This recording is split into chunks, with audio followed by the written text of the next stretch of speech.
你知道一辆 F1 赛车能贵到什么程度？答案会让所有人倒吸一口冷气。在这里，我们找到了一些数据，能大概估算一辆 F1 赛车的整体成本。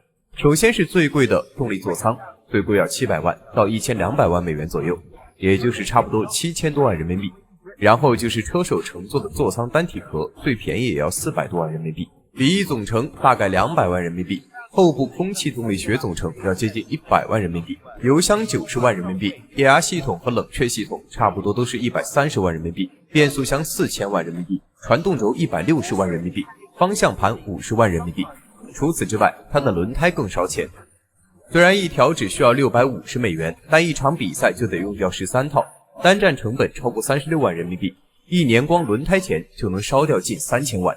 更离谱的是变速箱。换挡速度比眨眼还快的双离合系统，造价13万美元起步，而车身碳纤维车架为了减重和强度，每块材料都堪比航天飞机级别，光是底盘就值70万美元。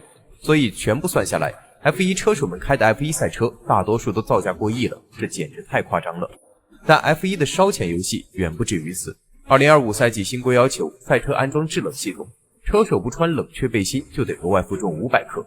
西班牙战旗。前翼和尾翼还要通过更变态的柔性检测，这些规则背后是车队每年数千万美元的升级开支。